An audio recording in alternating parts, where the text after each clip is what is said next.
suivre en ce moment sur NCTV. Vous savez que NCTV, c'est la chaîne qui vous emmène des informations, qui vous emmène différents sujets intéressants, utiles. C'est la chaîne dans laquelle, en même temps, nous emmenons des sujets de fou rire, mais nous emmenons aussi des sujets beaucoup plus sérieux. Alors, aujourd'hui, je me suis promenée dans la capitale pour retrouver une dame. Une grande demoiselle, une grande dame. Celle-là, elle s'appelle Mademoiselle Mabiche Moukia. En fait, c'est la fille du célèbre politicien Moukia que la République démocratique du Congo connaît. C'est très rare que personne ne puisse le connaître. C'est quelqu'un qui a beaucoup fait pour le pays. Et voilà, donc aujourd'hui, j'ai pu la voir sur mon plateau pour pouvoir échanger un peu sur elle, ce qu'elle est, ses ambitions. Est-ce qu'elle pense aussi un jour suivre les pas de son père? On ne sait pas, on va le découvrir. Et ben, elle est déjà là, elle est à côté de moi. Je m'en vais lui dire bonjour. Bonjour madame. Comment vous allez? Je vais très bien. Ok, ça va. Heureuse de vous recevoir sur mon plateau. C'était vraiment pas facile, mais le fait que vous ayez accepté, c'est une très bonne chose. Je suis vraiment heureuse. Alors, on l'appelle aussi la fille du peuple. La fille du peuple. J'ai retrouvé ça sur YouTube en sillonnant sa page. Mais je veux d'abord savoir, pourquoi est-ce qu'on vous appelle la fille du peuple? La fille du peuple est née à cause de certaines injustices que l'on a à vivre tous les jours en rapport avec cette égalité qui devait se faire au niveau de la justice concernant certains citoyens congolais. Et ce qui a fait que cela a eu à créer une certaine révolution en moi. Et c'est là où est née la fille du peuple. Ok, d'accord, c'est une très bonne chose. Si je vous demande de nous parler un peu de vous, parlez-moi un peu de vous. Comment vous pouvez vous-même vous définir? D'accord. C'est sûr, je voudrais nécessairement me présenter encore une fois de plus. Oui. Je m'appelle Mabiche Moukia, je suis la fille de M. Gabriel Moukia et la fille de maman Astrid Ochinga Issaou. Okay. Je suis l'avant-dernière de ma famille et la fille unique à mon père. Okay. C'est vrai que je suis entourée de beaucoup de garçons, ce qui est sûr. Ce qui est sûr, je suis une fille très simple.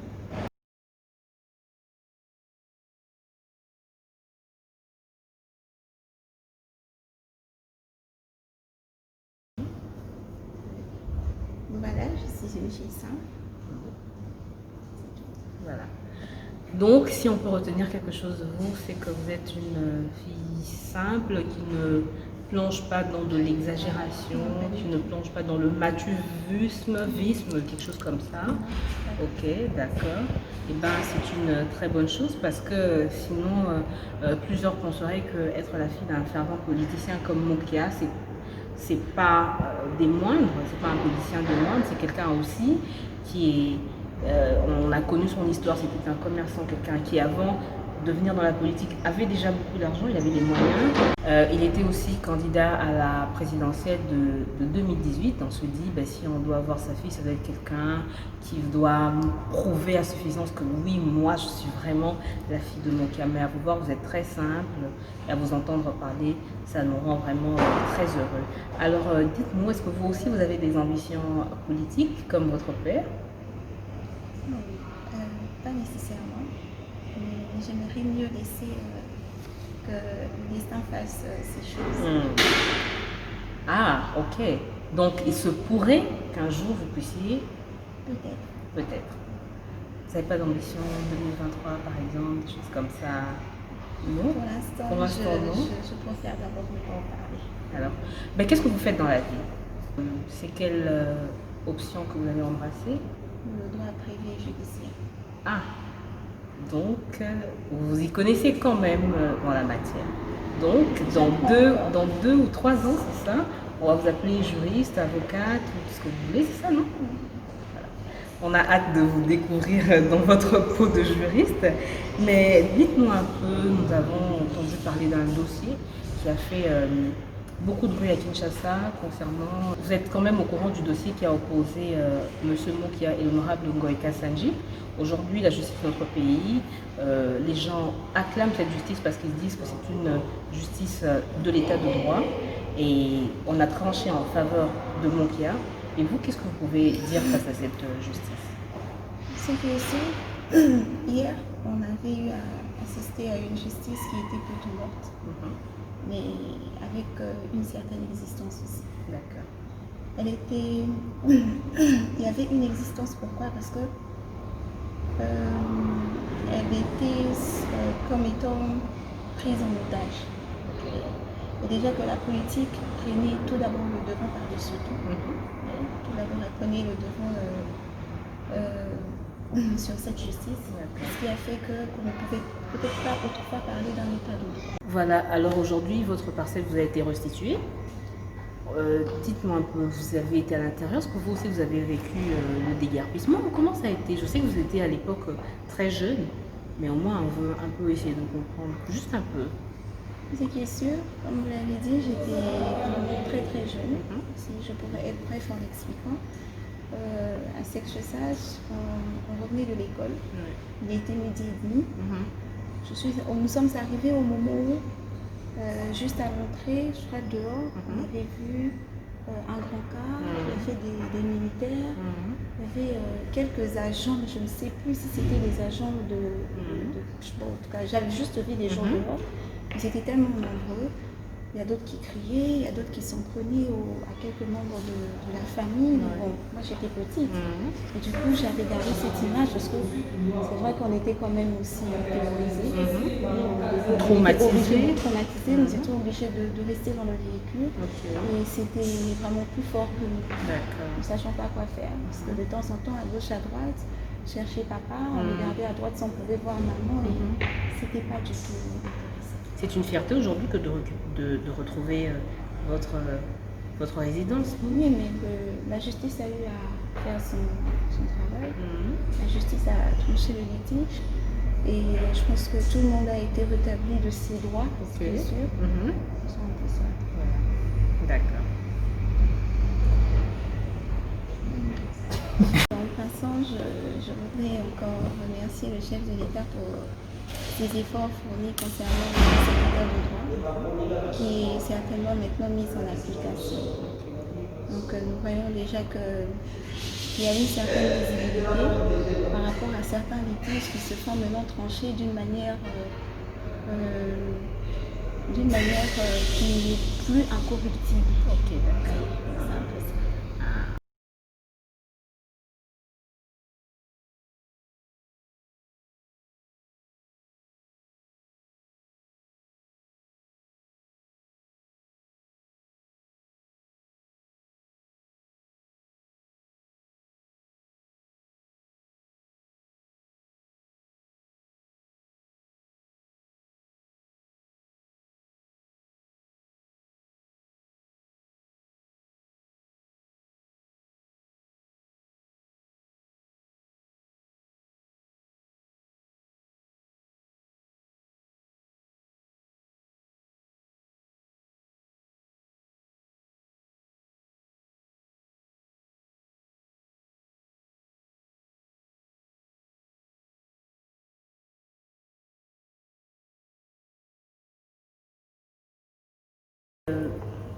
Dans le cas où la première dame serait vilipendée par quelques autorités et que la population implore son pardon et qu'elle demande à ce que la justice n'intervienne pas, par exemple, dans ce cas-là, parce qu'on se dit qu'une maman, elle a un cœur à pardonner.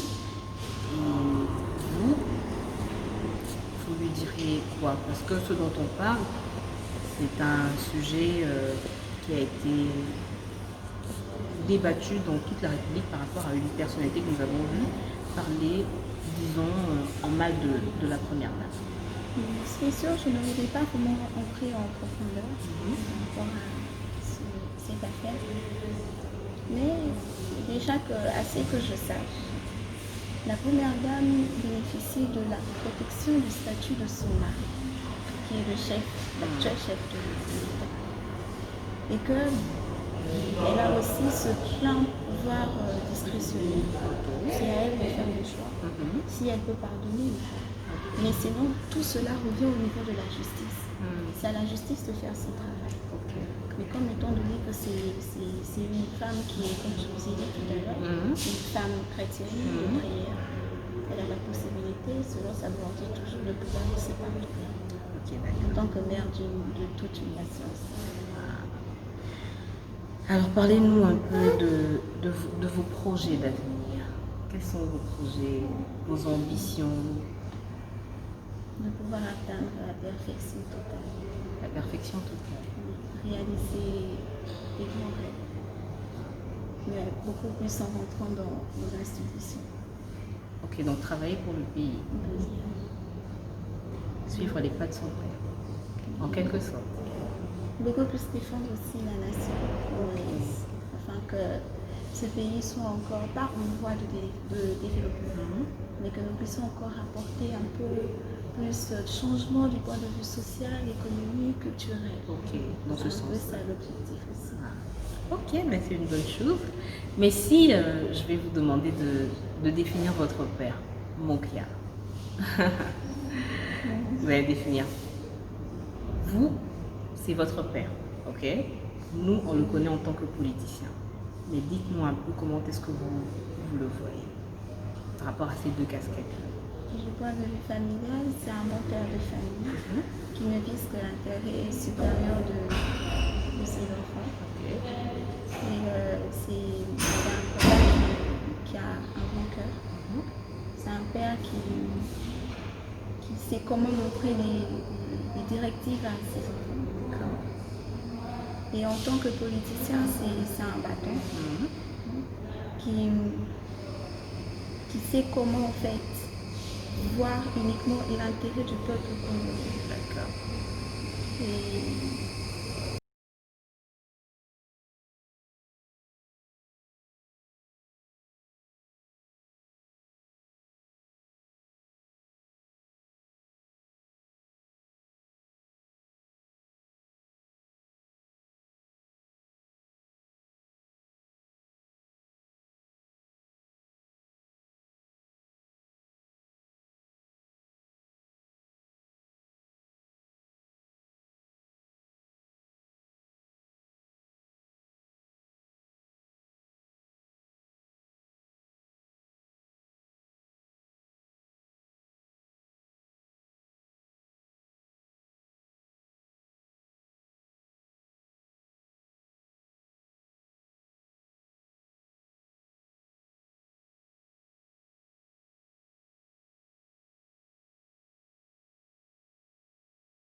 Ok, d'accord. Eh ben, un dernier mot. Je voudrais parler à la jeunesse, plus précisément à la femme. Parce que moi, je parle en tant que femme. À savoir que si en tant que femme, on n'arrive pas à se respecter, on se met à jouer une autre femme, comment est-ce que les hommes pourront nous respecter? Si tous les jours, nous avons l'habitude de faire des déclarations en criant haut et fort que nous avons besoin de la parité, soit de cette complémentarité, que nous puissions accéder à des institutions, soit à accéder aussi à des grandes décisions qui pourront se prendre dans certaines entreprises. Je me dis que ça ne vaut pas la peine alors que l'on puisse commencer à se mal conduire. Et que la femme, c'est celle qui a un grand cœur de supporter. C'est celle qui a un cœur d'une mère. C'est celle qui élève toute une nation. Parce que si les hommes sont ce qu'ils sont aujourd'hui, c'est grâce à nous qui sommes les femmes.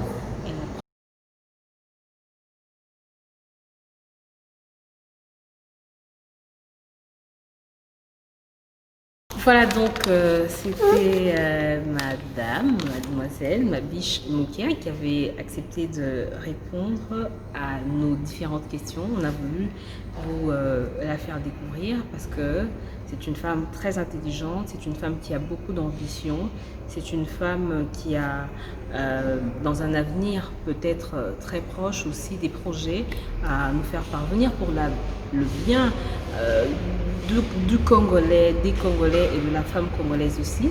C'est ainsi que nous avons voulu vous la faire découvrir aujourd'hui. Alors moi je vous dis merci et je prends congé parce qu'on va se retrouver dans un tout autre numéro prochainement. Allez, au revoir, bye.